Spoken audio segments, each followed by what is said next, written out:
have Creatnos with us. Is that how you're saying your name? That's exactly correct, yes. Hello. Yes, I got one tonight. I'm extraordinarily bad with names. So, do you want to go ahead and introduce yourself and tell us when and why you started playing Eve? Sure. So, hello everyone. I'm Creatnos. I'm a member of Null Lupin. Started playing the game in 2010, right after the new year. My dad actually started playing the game about a week before me, and I saw him playing, and it looked like a cool sci-fi game, so I picked it up and spent a couple of months, being the new player, flying T1 frigates and destroyers, losing them and getting real upset about it. Um, And then 14 years passed pretty quickly, but since then, my dad and I joined Test. We shot Drakes and our Drakes in the times before tie-dye, when computers just DC'd. Um, and then went on to join groups like Black Legion, Pandemic Legion, flew with groups like Hard Knocks, Red Alliance, pretty much most PvP groups that have been around over the years, I've been in or uh, nearby in some capacity. Um, and then I took a little bit of a break a couple of years ago, and then came back to the game. Done Alliance tournament, faction warfare. I mean, PvPing has been my thing for video games since I was young, and that's where I've been for my whole Eve career. Okay, then you're running for CSM19 this year, or I guess this term. What are your three campaign points? So the general point of my campaign is just to get more PvP into the game and get more people out and fighting. Um, but more specifically, the things I'm trying to promote is almost essentially a reversion of the recent Skyhook changes. I think the Skyhook release was very good. I took part in Skyhook rating, and a lot of people enjoyed it. And while it wasn't the best mechanic. It had a lot of potential that has pretty much ceased to exist. Um, Next would be force projection, specifically for nullsec blocks, regarding like jump bridges, and just limiting the ability for the map to be so small. And lastly is the solve mechanics, because they were partially intended to remove the n+1 structure grind that the old solve system used to be, and it didn't really do that. Okay. So first, we're going to talk about new players in Eve because I think we can all agree that without new players, the game is going to grow stale and probably die. What do you think is one of the biggest challenges facing the new players coming into the game? Um, Probably is finding what they're trying to do after spending the first couple hours in the game and how to go about doing those things. There are different opportunities out there, are not very obvious as someone who starts the game. Yeah, I totally agree with that. And then what do you think would improve new player retention? Is it the same thing, being able to find what they want to do? In a way, yes. I think with new players today compared to maybe when I started playing 14 years ago, there's a bit of a different mentality when it comes to gaming in general. I think a lot of games these days, and it's just a personality thing in my opinion, is people aren't ready to immediately commit hours on end to play Eve right when they start. And they would rather do something that they can hop in for 30, 40 minutes, play, take a break, go do their thing, live their life, come back, play again. And Eve doesn't really have great ways of going about that. I don't know of a great way to fix it or things they can introduce, but I think some way to facilitate really fun content in these like bursts of time where people can get on and get an appreciation for the game in a short period of time, and then decide if they want to commit more time to the game to keep growing and experiencing what more Eve has to offer would be a great addition. So, some of the things that have been suggested to me over the past year is maybe we should, continue with nudges. So, I don't know, maybe have Ara come up and say, no, no, you shouldn't be doing this. You need to go over there. Um, things that I know you didn't get when you were a new player, and I really didn't get either, even 5 years ago. Do you think that that would be more in line with the newer players, like younger players, 17, 18-year olds that are coming from Warcraft and some of the other popular MMOs? I think it would help, but I still think the big thing is some sort of content that they can get on and do.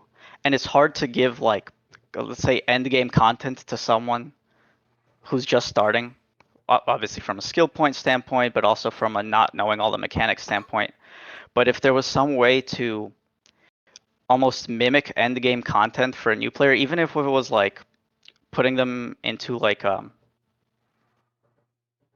necessarily a proving ground, but some sort of arena where they can experience real faux end game content that's not impacting the real Mm-hmm. game. So they could just see it and be like, oh, this is really cool. I'd like to get there. Might be something that would keep their interest longer. So I heard an idea, and this idea was to bring back the Proving Grounds, but only for brand new players. So if you're in like your first 30 days after the end of the career missions, maybe there's even a new career agent, and it's like, go out and fight other um, players. Would that be something that you would approve of? I'm I like to be careful of like overdoing it and like I think with any new player thing we introduce, we have to be mindful of people abusing it, botting it, and then using it for, end game purposes. But overall, I'd say yes.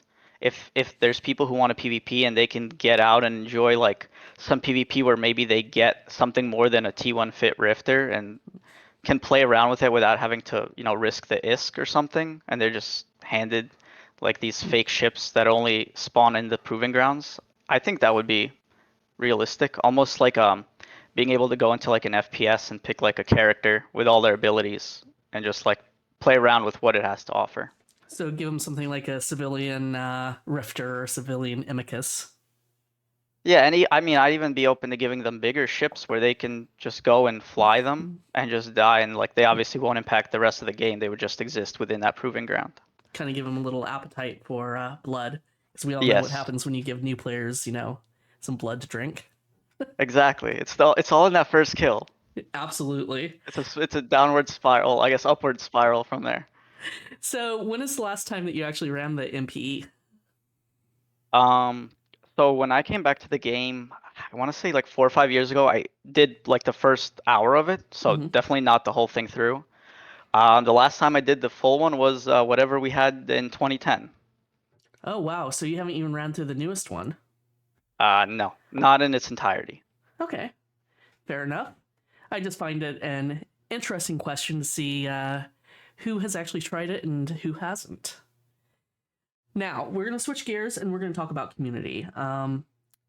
I think that community is super important in Eve. Within my first 2 weeks, I fell into the MPSI community. Grey Gal was doing a rookie roam, and I went out there and I was immediately hooked. I love PvP anyways, but now Fleet PvP, sorry, it's late, is like the end all be all for me. What's your definition of community? So let me start by kind of going back in time a little bit. So when my dad started playing the game, he found this group. I think they were called Most Feared Gaming at that time, and I obviously joined in with them. It was like a 10 man group. I've stuck with that group for 14 years. We've rebranded a bunch of times since then. They currently go by the Milkmen in EVE Online. Okay. But that's the community I've been with. So community is also very important to me because while I've been in all these other groups in EVE, I've stuck with this community just for real life and gaming this whole time. Um, but as far as the definition of community, I'd say there's two classes of community. You can either have a group of like-minded people that may or may not have a goal and you just enjoy spending time with, or you can have a wide range of varied people, but all have the same goal. Um, so I guess one of those examples is I like to do black ops dropping, so I'm in a couple of groups that do that. there are people who I regularly talk to in there, and there are others who I don't speak a single word to, but we have that one goal of doing something fun in Eve. Hmm.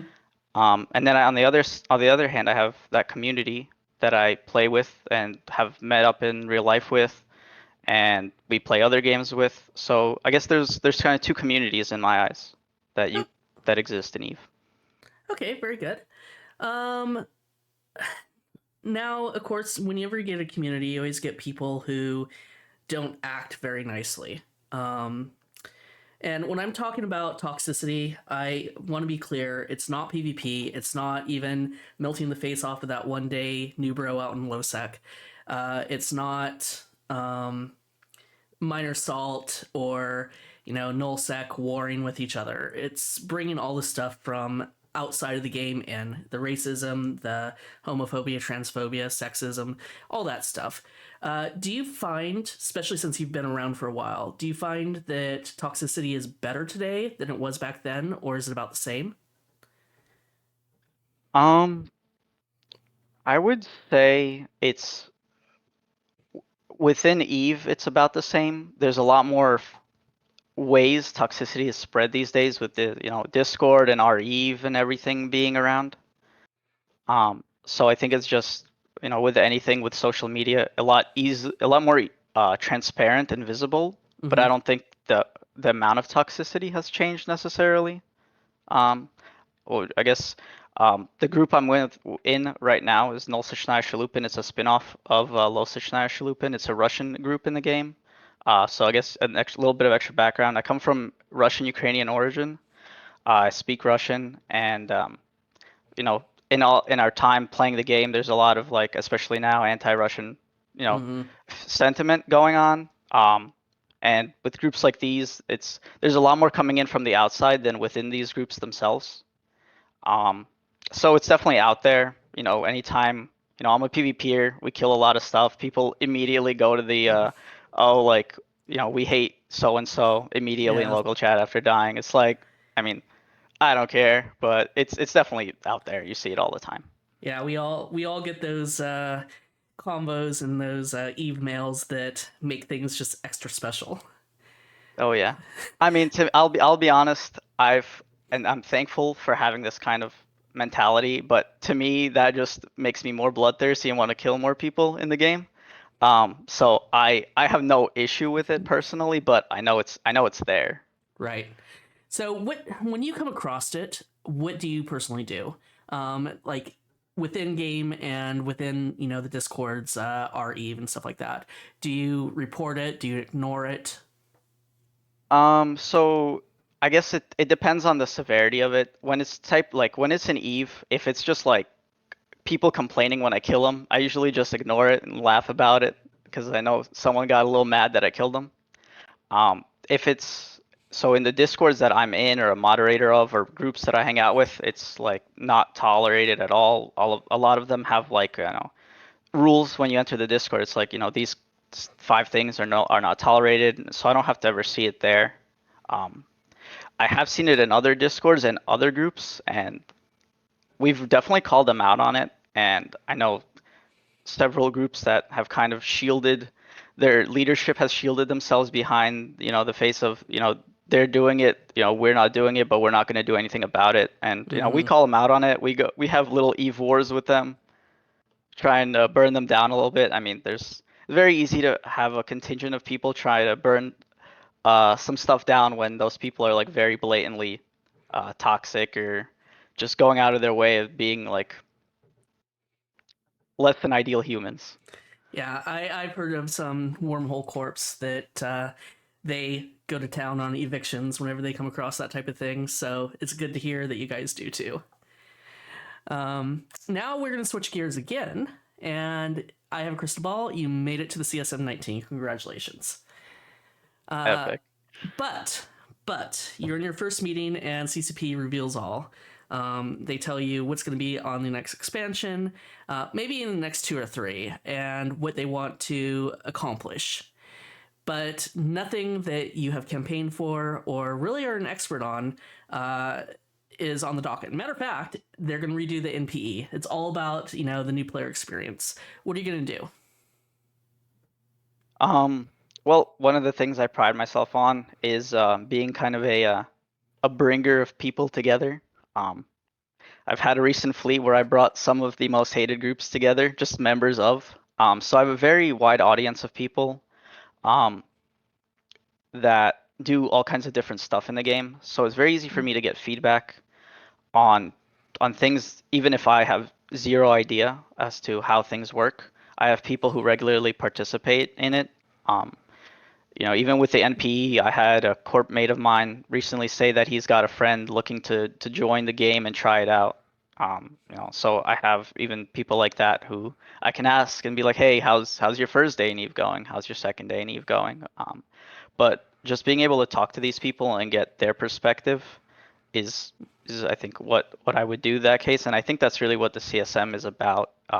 Being open-minded and having that access to people and not letting yourself get biased. Yep, 100% agree with that.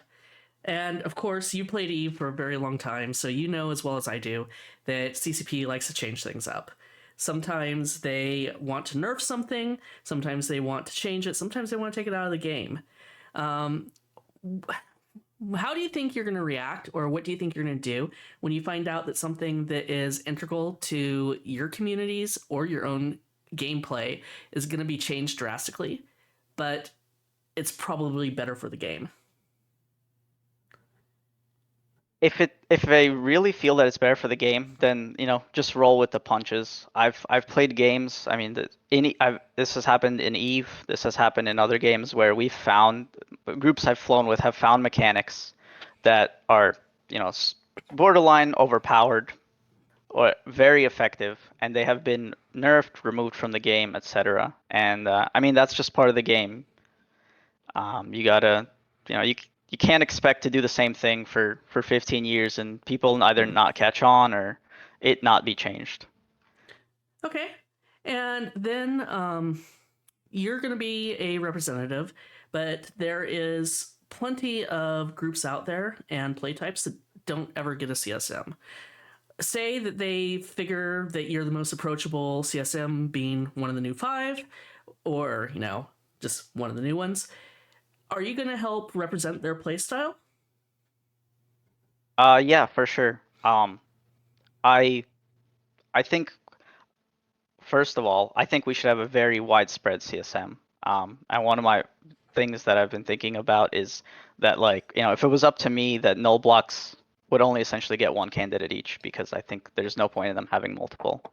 Um, but I I have a lot of experience in the game. It's been 14 years, almost 15, and I've done most of it. And the few things I haven't done, like I said, there's people I know on a daily basis who do it. So I have enough of a background to get started, and I'm more than happy to talk to anyone. I mean, I play Eve a lot, but I play Discord more. So talking to me is really easy. It's much easier to play Discord while you're working too than playing Eve. So Yeah, it really is, isn't it? um, and then the toughie is players sometimes expect the CSM to be able to go and fix problems, or they demand that CSM go and affect change. Either by going in and beating our chest and, yelling and screaming and telling CCP that you must change this thing. Have you given any thought on how you personally are going to balance the limitations placed on you as a CSM? Basically, you're a advisor and you have the NDA, so you can't really tell people why CCP is making these decisions or their thought process. And balance this with making sure players feel heard. yeah, I mean, as a player, I feel like we haven't been heard a lot about things that I'm particularly interested in. So I definitely have this sentiment, and I it's a difficult thing to do. Um, I guess that's part of why I'm running is I hope to have that effect and be able to share the voice. Um, at the end of the day, you do have that NDA, but I think I have enough people who support me and know my play style and my personality that if I say that something's being worked on for a good reason and that things are the ball is rolling, then people will take my word for it, um, without me having to break the NDA or something. Okay. But at the end of the day, it's really tough. People want to see results, and if they're not getting them, they're going to be up in arms. I mean, we see this on Reddit all the time. We're lucky enough to have a patch earlier today, and I can tell you already that people were not happy, not because necessarily of what was included in the announcement, but what wasn't. Yeah. Um, so if I don't know if we've heard anything from CSM, um, but the few there have been CSM in the last cabinet that I've seen some good feedback on, and I think it is possible to balance the not breaking NDA and actually giving people the feedback of that we want to make it work, but so and so needs to happen first without giving details that we're not allowed to give. The CSM isn't allowed to give, I guess. Yeah, for sure. There are definitely ways around, but whether players are going to accept it or not, or just think it's BS, that's always the risk, unfortunately.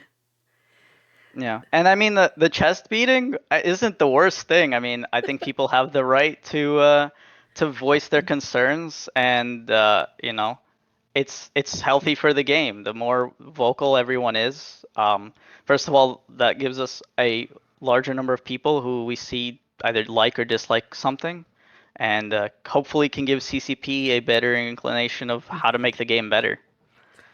Yeah, for sure. Okay, so we're going to switch gears again. And in your platform, you were talking about projection. So I have a large community of people who probably haven't been out to Null before and maybe in their first 6 months of the game. Can you explain in your own words what projection is for them?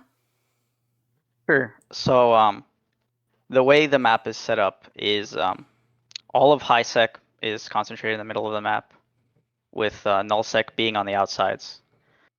Um, these null sec groups, um, there's many different groups, but a lot of them are aligned into singular blocks, we call them, and own vast areas of space.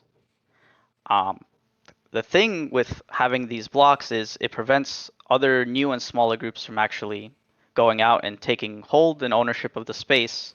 And a big reason for this is if you own half the map, essentially, the way current mechanics are, you're able to project your forces, meaning your PvP assets, from one side of the map to the other in 15 minutes time over jump bridges.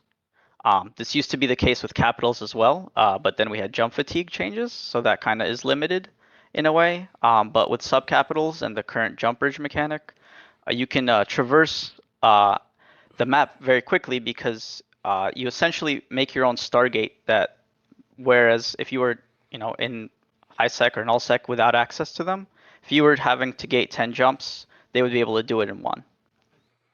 Okay, so there's other ways to project. Do you feel that Antiplex is the most powerful and is the only one that needs to be nerfed, or should we also look at wormholes, filaments, uh, blops?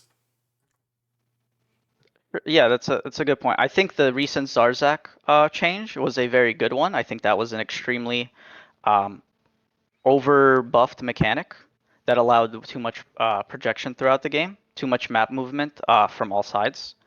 Um, I actually thought that the wormhole highway of past, which was there were just a lot more wormholes out of nullsec to other nullsecs, was a lot more of a fair mechanic because it actually made people have to go out and do some work in finding these wormholes, and they had a limit on how many people could go through them. Um, Unidentified wormholes, I've messed around with a bit. I don't think they're particularly healthy for the game. Yeah, those are what the drifter wormholes. Yeah. Yeah, and Um, how about filaments? I've heard a little bit of mumbling about filaments, especially from the null residents, that they kind of would like to see them nerfed or taken out of the game completely. I think filaments into nullsec for roaming are okay. because sometimes, when I used to play the game, going 50 jumps to get to an area in nullsec was not very fun. If you're starting from Jita and you want to go somewhere that's not Kaldari nullsec, you gotta go quite a few jumps. But I think the bigger issue I have is the Pochven highway to get back to highsec and lowsec from nullsec. I think that's a lot worse for the game because people can in 30 minutes just magically appear in highsec or bordering a highsec. What if you got on the CSM? What do you think you would do if CCP decided to make the winter filaments a permanent part of the game? The winter filaments? Oh man, Mm, that would be very bad for the game. I mean, it's fun because you can move assets very easily, but having an instant one click to highsec is atrocious. I do agree Um, with that. I I don't know. I think with a lot of things that are going on right now, with a lot of these Equinox changes, and if that were the, I would just be, I'm ready to be very hard-headed and vocal about the things that CCP is doing wrong. Um, so that's just what I do. I've known CCP Swift for since my time in PL, and he'd be getting a mouthful for me every day. Just put it that way. He might have to block me on Discord. Trust me, if you become a CSM, you do not want that to happen. There is a spiraling effect, and that's not a great thing. But so we've talked about rejection, and now let's talk a little bit about PvP. What kind of changes would you like to see on PvP itself? Um, I think there's a good amount of ship balance changes that can allow people to have more varied ships for PvP. Um, I think we're getting to the point where in nullsec block fights we're getting to a fairly stale meta again, which happens fairly often, but um, CCP doesn't really put out super many balance changes very often. So I think some ship balancing can help, mid to large scale PvP get a little bit refreshed. Um, you know, a lot of the PvP I do is capital stuff, so I think the carrier iteration was a good step in the right direction. I'd like to see more use out of capitals, maybe a little bit more use out of lancers, super caps and titans. And I know this is not really stuff that the new players do a lot of, but that's something that I've do on almost a daily basis. Well, we also do have other people that are watching these interviews and trying to make decisions, so we're getting a Of little bit in course. there for them. Yeah. Uh, um, so I fly with Bomber Spar quite a bit, and one of the mechanics that really is kind of annoying is when a Oracle goes in panic, their entire fleet of mining ships are protected. What do you think about changing up that mechanic? Yeah, so I didn't know that's how that worked until a little bit ago. Um, I think that the panic mechanic should just be a reduced timer for the support ships around it. I think the way, with all the blobs groups out there, I think giving leaving the Oracle with the way it panics is okay, but I think if you want to save your Hulks and your Mackinaws, that they should just be, gridlocked and they can go into panic for like a minute, but not the full duration of the panic cycle. That could be a decent change. See what else.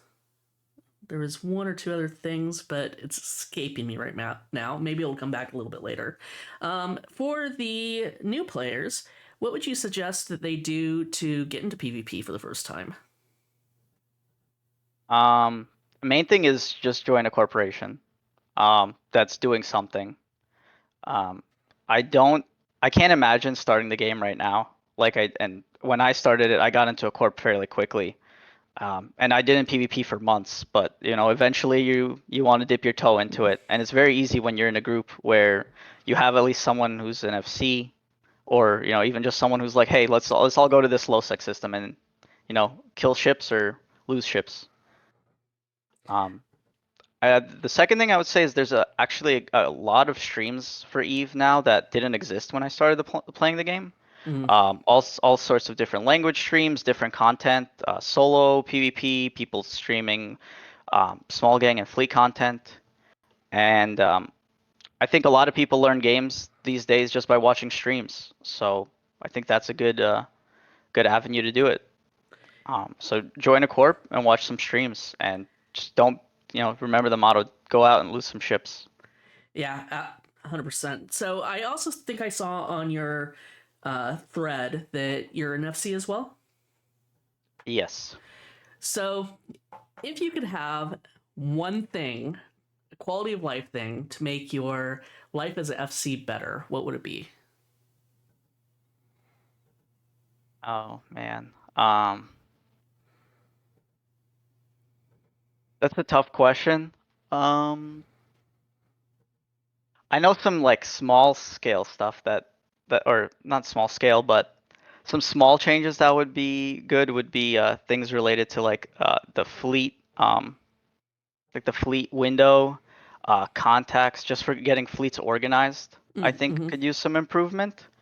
Um, So the Fleet Finder. yeah, the Yeah. fleet finder, all like those fleet settings. I think could use some QoL updates.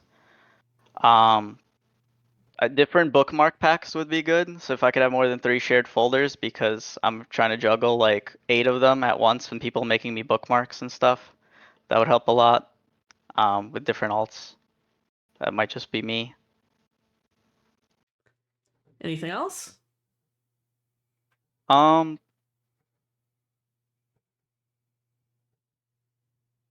just I also say that there's occasionally a lot of random tie-dye that we've been getting, like in low Mm, sec fights for no particular reason, which you know, if we if we ask CCP ahead of time to reinforce a node, it helps, but getting tie-dyed fights with like 200 people in 2024 seems a little rough. yeah, it really does, doesn't it? I mean, Especially. granted, I'll take it over, like I said, when I started the game, there was no tie-dye. People just disconnected and then got killed in safe spots, but Oh, actually, I have a good question for you. What would your advice be to someone trying to PvP in tie dye for the first time? And explain what tie dye is for those who don't know what we're talking about. okay. So tie-dye is stands for time dilation. It's a mechanic CCP implemented many years ago, and what it does is it basically slows down everything happening in Eve in that system by a certain percentage. Um, so essentially, if you have a weapon that fires once every 10 seconds and you have some percentage of time dilation, your gun may only fire once a minute after that. What it does is allows the server to actually do all its calculations and allow all the inputs to be registered or attempt to. Um, what was the second part of that question? What would your advice be to someone encountering tie dye for the first time in PvP? Ah, um, I think it's a matter of patience and just having something else to do. If you're assuming you're in a big fleet fight, because that's where tie-dye is most of the time, and if you're a new player, um, you want to make sure your settings are on the lowest setting. Usually FC tells you that. Um, but if you're committed to this adventure, which will probably take a few hours possibly, um, just know that everything is gonna work very slowly. You're gonna be pressing a button like once every few minutes. The game won't necessarily want to let you make certain inputs. It's a great time to take bio breaks and get snacks, do some push-ups. Walk the dog, make some Well, tea. Yep. yeah. So it's definitely a good ad that they made for the game, I think. It does make it a little bit grueling though when fights start to draw out for 4 hours. And you see that when the big blocks actually go out and decide to fight on occasion. Yeah. I've witnessed some of those fights out there on Twitch, and I'm just sitting there going, yeah, give me my small little frigate, let me go out and PvP in small gang fashion and not encounter it. Yeah. Also, just keep in mind this is kind of like a down to earth thing. You know, we're people at the end of the day, and if you're like out on a fleet, and you have to leave, don't like feel obligated to stay. Just, if you have to go, you lose a ship, you lose a ship. It's not, worth staying up and missing work or doing something like that that will hurt you in the long run. Yeah, absolutely. Real life always comes first. Okay, so now I have some questions from my community. And the first one is, what is your stance on multi-boxing? This question stems because half of my community are multi-boxers. They like to multi-box, say, home fronts or incursions or mining fleets. And the other half really want people just to have one account and maybe even axe the second and third slots. What is your stance? Well, neither myself nor any of the people I play with regularly would probably be able to play the game at all without multi-boxing. Um, so I'm a big proponent of multi-boxing. I am, however, very against input broadcasting, which I know has been a problem that I've run into in the past. It's very irritating fighting groups that are, it's one person controlling 20 clients, and if they're good and they're doing it, within the bounds of the game, the EULA and everything, then more power to them. But we have run into people that are blatantly input broadcasting, and it's very frustrating because you're basically fighting against a computer. So you might have 20 real people, and fighting against one person with the aid of a computer is very uh, unrewarding and I would say pretty not fun. So, kind of along the same line of multi-boxing is drone assist. I have noticed that a lot of the CSM19 candidates are proponents for abolishing it because of input broadcasting and just the advantage that it gives with multi-boxers. Are you for or against it? I'm Getting completely in favor of getting rid of it. I have no reason for it. I see no reason for it to stay in the game. Um, so I would be fine with it going. I don't think that's necessarily going to solve the issue. I think the input broadcasters are able to do it with other things that aren't drones as well. So just doing it with drones while maybe limiting it won't get rid of it entirely. okay. Um, but yeah, just to go back to the previous point, I think multi-boxing is too ingrained in Eve where uh, if if people live in the groups that are out in low sec and null sec, you'll know that if people were down to one character, you would not have jump freighters being done. You would not have the logistics network you would have, and it would overall be a deterioration of the quality of life for people who don't live next door to trade hubs and other things like that that people might not be right away understanding or might not be at the forefront of their ideas of getting rid of multi-boxing. Yeah, I definitely. I do multi-box, but I don't enjoy it. It's a means to an end. But I also think that there would be a catastrophic financial burden to CCP if it were to be eliminated. Yeah, and I think and maybe we'll touch on this on another point, but I think a bigger issue, and I mean it's too late for doing anything about it now, I think, but when I started playing game, there was no skill injectors. The game was a lot more about, you spending time, you actually having to train your character or multiple characters, learning skills that I don't know if you were, I think those were after, or those were before you started playing, Yep, where anytime you started a new character, you had to spend like 3 months training learning skills so you could then train other skills faster.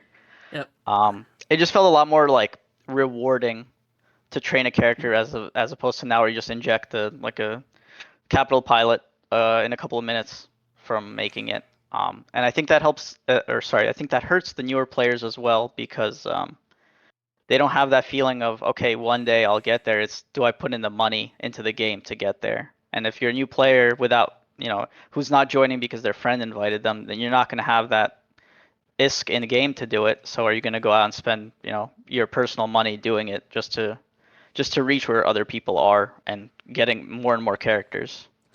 that's true. But also look on the flip side. If you have someone that's been playing, oh, let's put 6 months on it, and they suddenly discover Bomber's Bar, and they really, really want to get into that bomber, but it's going to take them another like 3 months to get involved with this community. Do you think that it really does anything to make them train naturally versus if they spend some ISK in game being able to inject into, a T1 bomber. No, I think that's healthy for the game, but it took a while for people to convince me of that. I was very much on the if I had to do it, so should they train for a very long time. So you're the But one I you're the one who walked to school, uphill both ways, with the wind against you. exactly, Yep, yeah. yep. So I wanted people to feel that too. But I definitely realize the benefit. I don't think like there's so many things that I look back and I'm like, oh, if that existed, 14 years ago. If I started playing this game now and there were no skill injectors and it was like and I met the people I did and to partake in the content they're doing, I would have to basically train my learning skills and then train for 2 3 years just to get to that point. I wouldn't do it. I'd go find another game. So I feel the need for it. Um, and it's probably healthier than not for the new players, which is good. So But how would you feel about the idea if we imposed a limit on the skill injectors that maybe you couldn't access them for the first 30 or 60 days of playing? yeah, I think that'd be good. Actually, I think that's quite a decent idea. I think another one that I don't know, just kind of thinking on the spot here, is having separate like skill points that are applicable. Like so, when you inject, you get that like cache of skill points or whatever that you can apply to whatever. If there were like two different ones, one from like events and things like that, and one from injectors that was tied to either game time or like a different threshold, just to prevent the I guess overuse of it at the high end because I think it's good for new players and I think it's a little bit overpowered for more established players. Well, I mean, is it really overpowered? Because I don't know. Say that you want to get into a blops so you can help your community with that role, because I think we all know how high skilled it is and how blops pilots are always in demand, and how they always really kind of need to be on an alt if you are doing stuff on another character. So, do you really want to train an alt?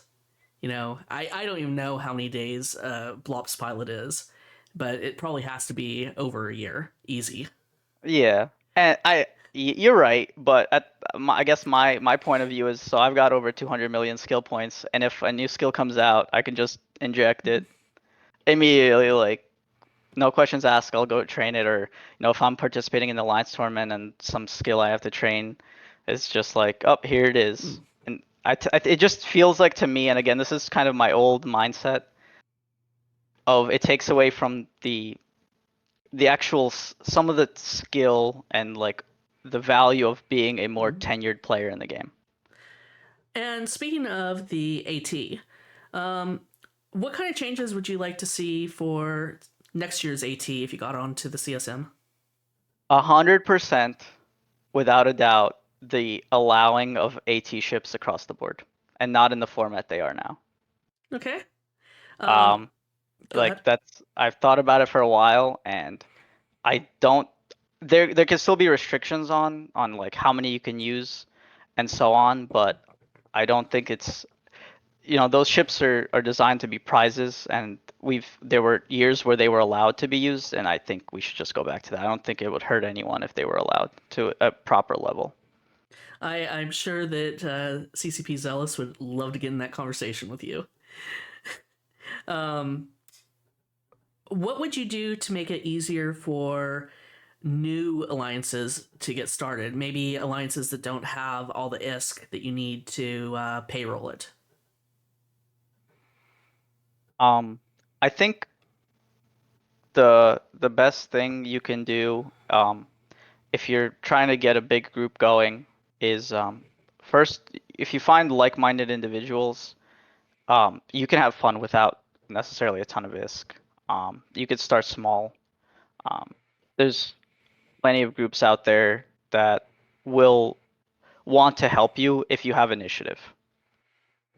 If you show that you're gonna form these 10, 20 people and you want to go do content, um, you know, there's groups that will just be like, here's some ISK, here's some help. You want to move in here and make help you grow, go for it.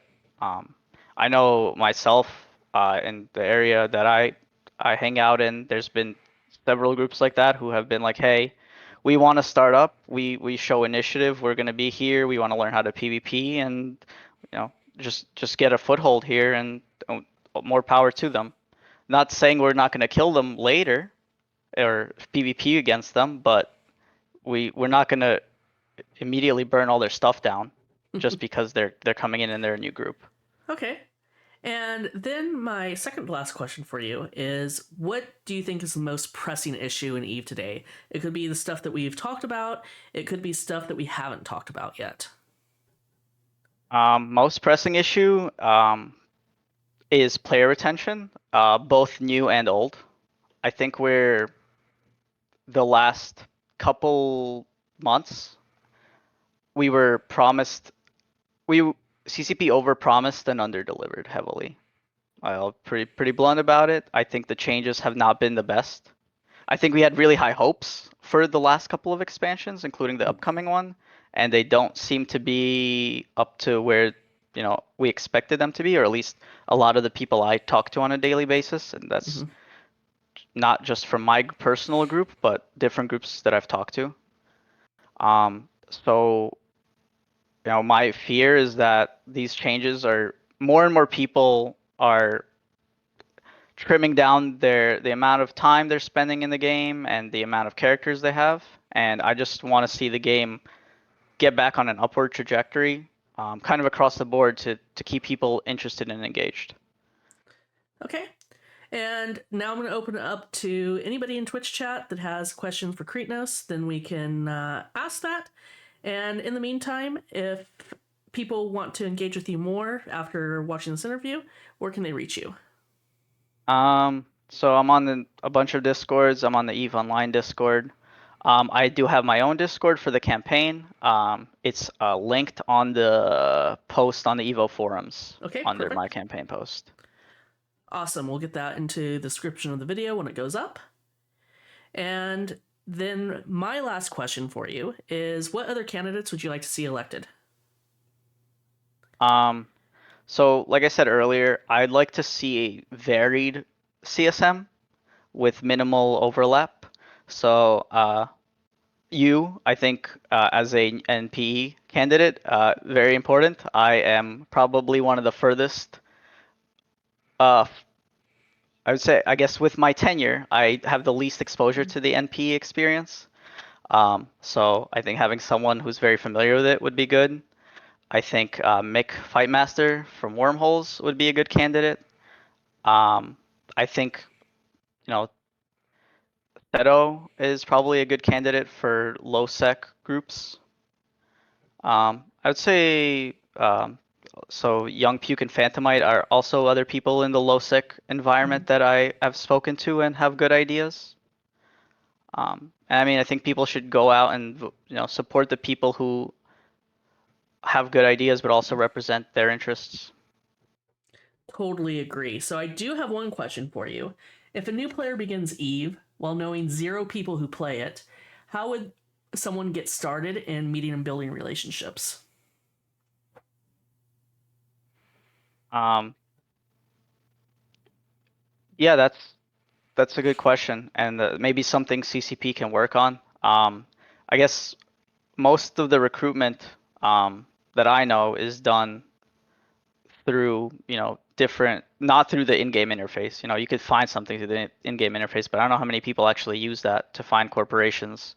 I know groups like you guys, Ivy, other new player groups. Blocks have the new player groups like Horde.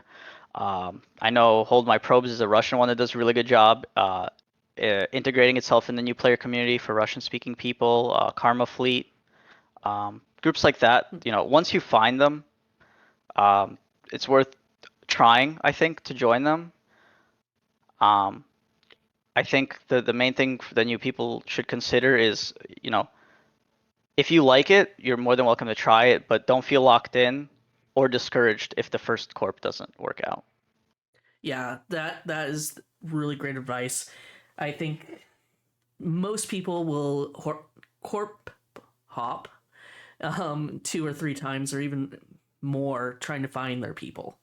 So it's definitely okay. There's some groups that, are a little bit more stringent about it, but I think most are just happy to have new players coming in and trying.